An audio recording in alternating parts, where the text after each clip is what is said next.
과거 그 2008년부터 한 13년까지 흐름을 본 다음에 올해와 작년 문제 위주로 한번 같이 해결해 볼 터이고, 여러분들이 너무 답을 맞추려고 하지는 마세요. 지금은 여러분들이 공부를 하는 입장이니까 전체적으로 문제에서 의도하는 바가 무엇이고, 그 다음에 표의 구조가 어떠하고, 그 다음에 함정이나 선택지에서 물어보는 게 과연 무엇인지 위주로 파악하고, 그 다음에 조금 더 고민을 해보는 시간이 필요해요. 지금은 단순히 기본기를 적용해가지고 문제를 풀고 하는 것보다는 좀 스스로 생각하고 고민하는 시간이 필요하다.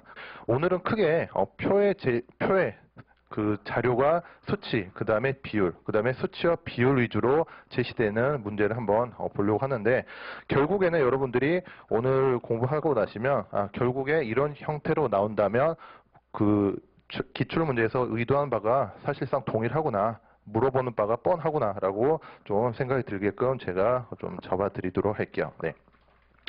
지금 이 페이지에 1번 문제인데, 여러분들이 공부를 좀 해보신 분이라면 이 문제를 많이 보셨을 거예요. 문제 난이도도 어렵지 않고 쉬운 편인데 한번 같이 볼게요. 우선 가장 문제에서 먼저 봐야 될 게, 당연하게도 여러분들이 문제를 잘 읽으셔야 돼요. 문제에서 뭘 의도하는지 봐야 여러분들이 그 상태에서 문제 푸는 방향이 잡히고, 지금 1번 문제 같은 경우는 사실 뭐 설문조사 결과이고 옳은 것을 골라봐라 라고 단순히 물어봤고, 표에 보시면 같이 한번 보도록 할게요. 표 보시면 뭐 연령층, 지지정당, 사용자에 대한 태도, 빈도가 나와 있는데, 여러분들이 표에서 가장 먼저 체크를 하셔야 될 부분은 사실 단위예요. 단위를 보고 먼저 이게 실제 수치인지 아니면 비율. 보통 비율은 항상, 이거는 변함이 없죠. 항상 이 퍼센트로 주니까 퍼센트가 나오지 않는다면 그냥 일반 수치라고 생각을 하시면 되고, 그 1번 문제는 문제를 풀어보진 않을 거예요. 난이도가 쉽기 때문에 이거 괜히 이 자리에서 풀 필요는 없고, 보기 기억부터 리을까지 제가 시간을 좀 들여볼 테니까 여러분들이 지금 표를 어느 정도 봤잖아요. 표를 어느 정도 봤으니까 다시 한번 검토를 해보시고, 보기 4개 중에서 내가 어떤 선택지부터 먼저 시작을 해서 어떤 선택지로 끝내야 될지, 선택지 보는 순서도 한번 스스로 정해보시고 제가 좀 알려드릴 부분이 있을 테니까 한번 지금부터 검토를 해보시기 바랍니다. 네. 1번 문제는 그 문제 난이도 자체가 어렵지 않으니까 표의 구조 위주로 한번 접근을 해볼게요, 우리가. 우선 보시면 표가 크게 3가지 기준으로 나누어져 있어요. 그쵸? 아까 말씀드렸듯이 연령층이 청년층인지 장년층인지, 그 다음에 지지정당이 A인지 B인지, 그 다음에 사용자에 대한 태도가 찬성인지 반대인지 따라서 빈도수가 나와 있는데, 여기서 보셔야 될 게, 보기에서 보시면 기억에서 뭐 청년층은 장년층보다 뭐 수가 적다. 그 다음에 니은은 사용자 반대 비율이 지금 어떠한지, 디귿 역시 비율을 묻고 있고, 리을은 이 비율의 차이를 묻고 있어요. 그러니까 여러분들이 이 표를 정확하게 분석하지 않더라도 첫 번째 보기부터, 그러니까 보기 기억부터 봐야겠다는 생각은 먼저 하셔야 돼요. 당연하죠. 표 자체가 지금 비율이 아니고 직접적인 수치에 관한 자료니까 그대로 물어보는 것부터 하셔야 될 거 아니에요. 네. 따라서 기억부터 봐야 되고, 리을을 사실 가장 나중에 보거나, 어떻게 보면 지금 그 보기가 4개 나와 있잖아요. 기억부터 리을까지 나와 있고, 선택지에서 2개씩 조합이니까 4개 중에서 적어도 사실 하나는 보지 않고도 문제를 해결할 수는 있어요. 우리가 지금은 공부하는 입장이니까 4개 다 검토를 하겠지만, 실제 시험장에서는 보기가 4개 있고, 그 다음에 2개씩 조합형 문제라면 사실상 가장 어려운 보기, 그 다음에 가장 하고 싶지 않은 선택지 하나는 사실상 그냥 넘어가셔도 돼요. 따라서 여기서도 지금 뭐 기억부터 차례대로 보셔도 되고, 리을을 거의 안 보셔도 되니까 한번 잘 생각을 해보시고, 그 다음에 아까 표 구조상 제가 하나 더 말씀드리고 싶은 것은, 전체 지금 기준 자체는 연령층에 대해서 나누는 거예요. 그러니까 연령층에 대해서 물어보면 사실 판단하기 쉬운데, 예를 들어서 지지 정당별, 그 다음에 사형제에 대한 태도별 사람 현황을 묻는다라고 하면 지금 사실 2가지 연령층을 동시에 고려해야 되니까 이 부분을 여러분들이 잘 체크를 하셔야 된다라는 말씀을 좀 드리도록 할게요. 네.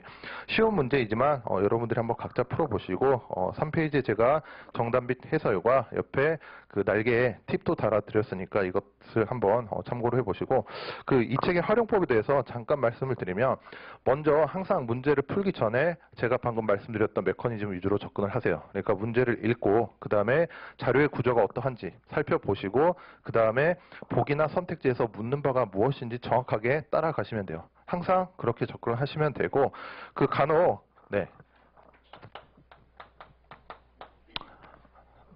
좀 약간 원론적인 말씀 드려볼게요. 우리가 이 40문제를 이 90분이라는 시간 내에 풀어야 되잖아요. 근데 모든 문제를 정확하게 2분 15초씩 나눠서 풀 수는 없죠. 네. 어떤 문제는 뭐 2분 걸리기도 하고 어떤 문제는 3분 걸리기도 한데, 그만큼 전반적인 그 시간 운영이 좀 중요하다라고 보이는데, 제가 왜 이 말씀 드리려면, 그 처음에 특히 공부하신 분들한테 여쭤보면, 처음에 공부하신 분들한테 여쭤보면 항상 이 이야기를 많이 해요. 시간이 부족하다. 근데 당연하죠. 이 시험에 대한 특성을 올바로 좀 이해를 못한다면 시간이 부족할 수밖에 없고, 특히 시간이 부족한 이유는 크게 두 가지로 나뉘어요. 첫 번째는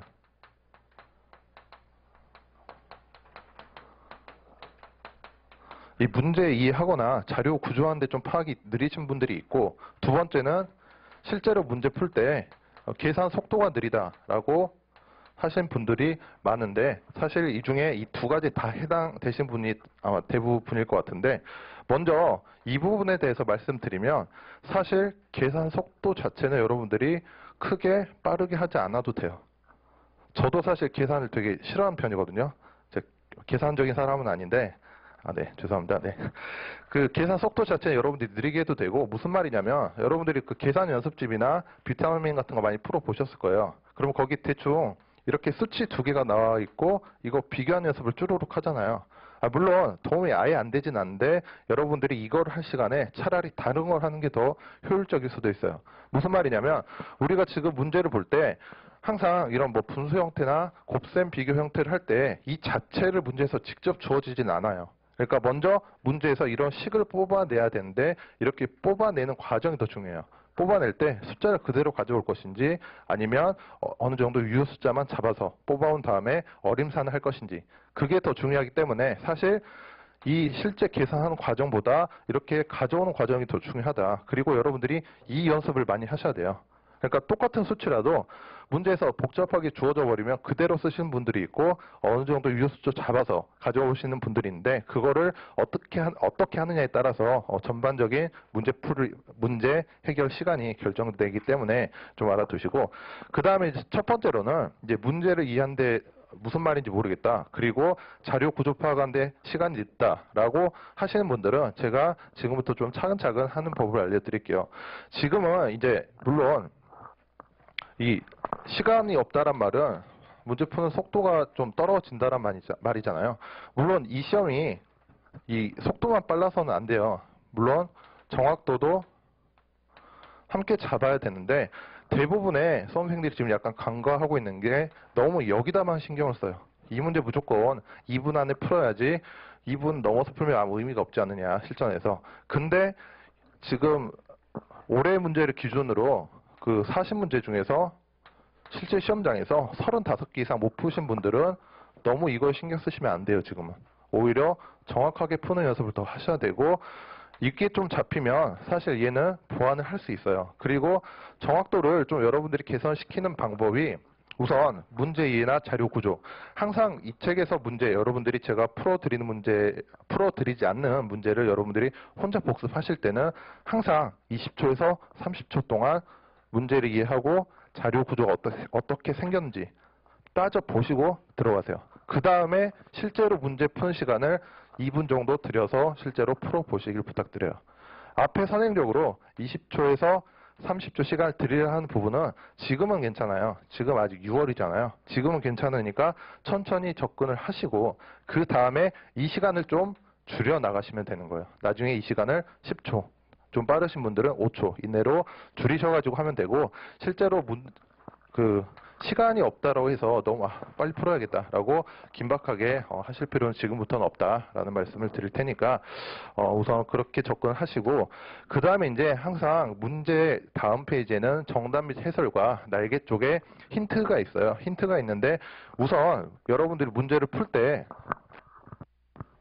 확실히 푸는 문제는 좋아요. 확실히 푸는 문제는 좋은데 뭔가 좀 애매하다거나 아니면 틀렸다라는 문제에서 틀린 건 당연히 여러분들이 다시 보셔야겠지만 좀 애매하게 풀었다, 내가 정확하게 접근하지 못했다는 것도 반드시 보셔야 돼요. 얘네들이 사실 제일 위험해요. 시험장 가면 지금 애매하게 푼 게 나중에 틀릴 수도 있고 뭐 맞을 수도 있겠지만 틀릴 수도 있으니까 확실히 틀린 것보다 사실 헷갈리는 부분을 더 여러분들이 잘 정리를 해 놓으셔야 돼요. 이렇게 흔들리지 않는 부분을 하나하나 정리해 놔야 실제 시험장에서 좀 여러분들이 긴장하지 않고 잘 접근할 수 있으니까 보시고, 그 다음에 이제 정답 및 해설인데 무조건 문제 풀고 답 맞춘 다음에 정답 및 해설을 그냥 쭉 읽지 마세요. 도움이 하나도 안 돼요.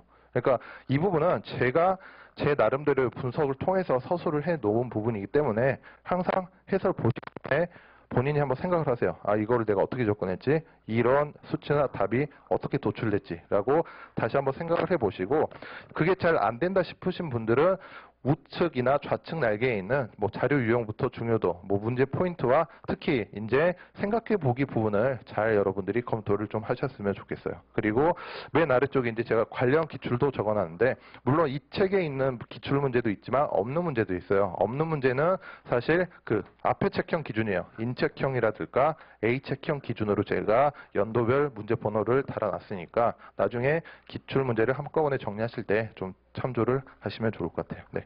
가볍게 제가 책의 활용법에 대해서 말씀을 드렸고, 넘어가 볼게요. 네. 4페이지 넘어가서 2번 문제인데, 네, 2번 문제 역시 지금 수치만 제시된 유형이에요. 앞으로 한 6번까지는 이 수치만 제시된 표를 가지고 여러분들과 함께 표의 구조를 볼 텐데, 우선 이 문제도 풀어보진 않을 텐데 우선 표 1과 표 2가 있잖아요. 얘네들의 공통점과 차이점이 뭔지 한번 제가 시간을 한 30초 정도 드려볼 테니까 보기 보지 마시고 표 1과 표 2의 특성을 한번 생각해 보시기 바랍니다.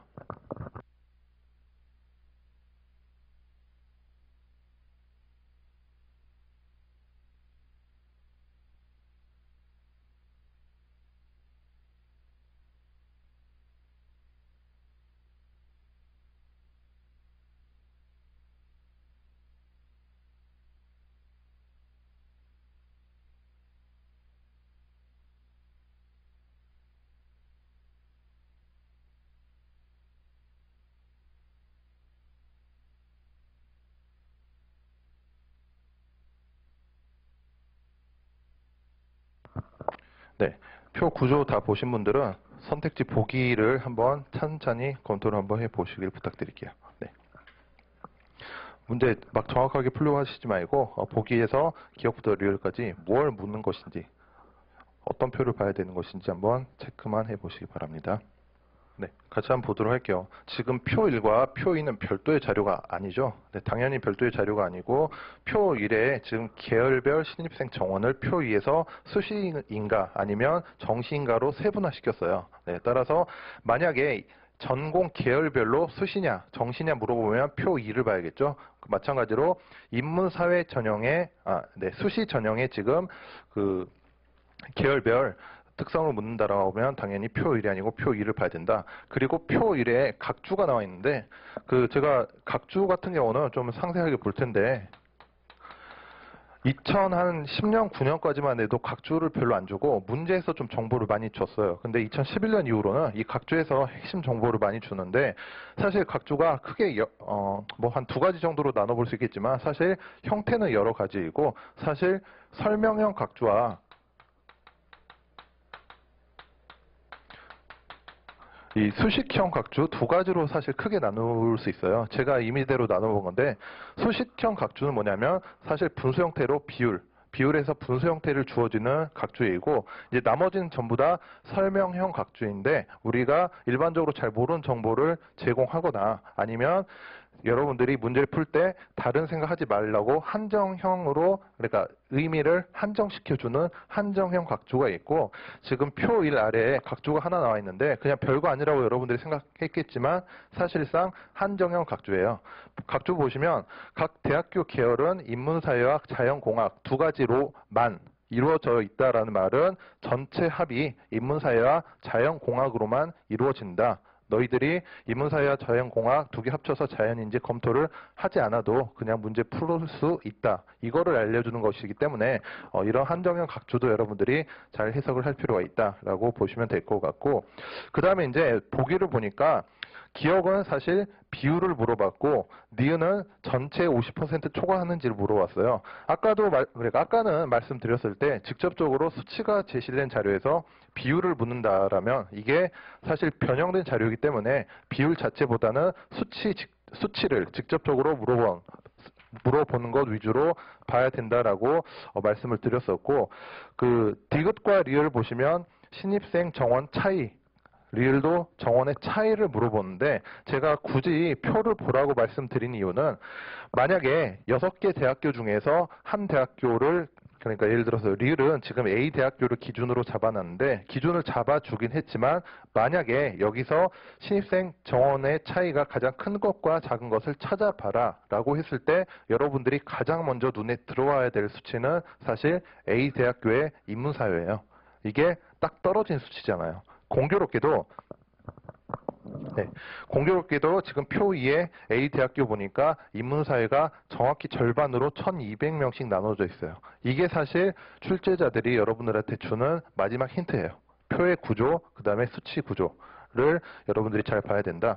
무슨 말이냐고 하면 지금 리을에서 신입생 정원과 그러니까 수시로 선발 정원과 정시 선발 정원이 차이가 가장 작은 학교가 A 대학교인지 그렇다고 하면 제가 방금 말씀드렸듯이 인문사회에 수시 정시가 동일하니까 이거는 고려 안 해도 돼요. 여러분들이 자연공학만 비교해가지고 이 차이가 지금 63명이니까 가장 적은지 63명 정도를 기준으로 해도 되고 사실상 다른 학교는 거의 100명이 넘어가요. 차이 자체가. 따라서 이걸 기준으로 여러분들이 비교를 하시면 된다라고 말씀드리도록 할게요.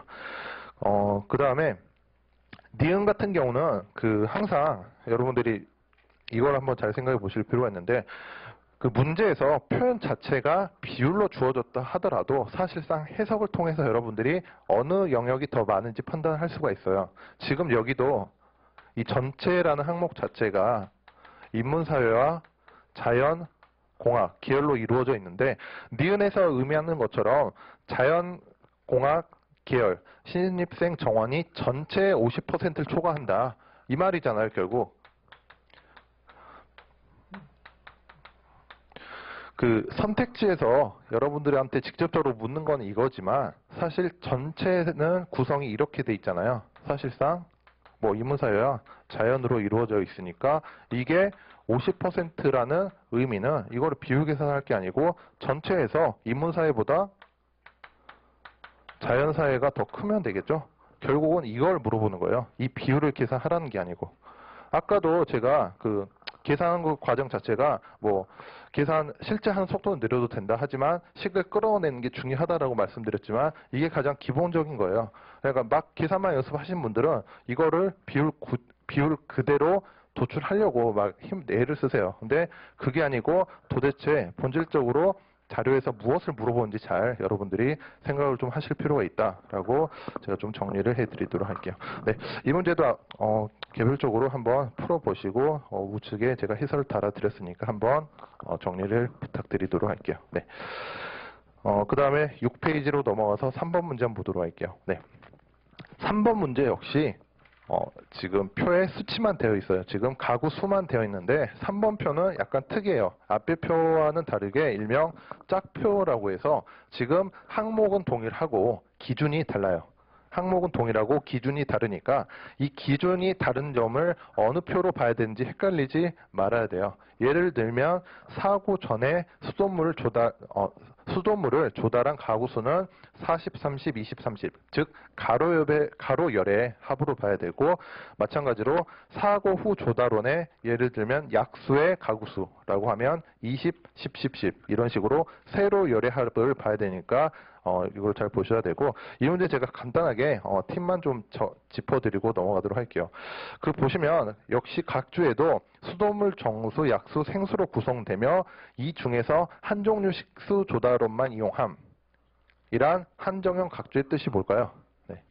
물론 이 네 가지만 가지고 고려해라라는 뜻도 있지만 각 가구는 이 넷 중에 하나만 선택한다는 뜻이에요. 다시 말하면 중복 가능성이 없으니까 이 합 전체를 고려해라라는 정보도 주어져 있으니까 항상 여러분들이 문제의 구조를 검토할 때 설명형 각주, 특히 한정형 각주에 대해서 잘 검토를 좀 하시면 좋을 것 같고, 그 다음에 문제 푸는 거는 여러분들이 각자 해보시고 1번부터 5번까지 중에서 가장 하지 말아야 될 선택지가 하나 있어요. 어떤 것인지 여러분들이 한번 판단을 해보시고 제가 좀 정리를 해드리도록 할게요.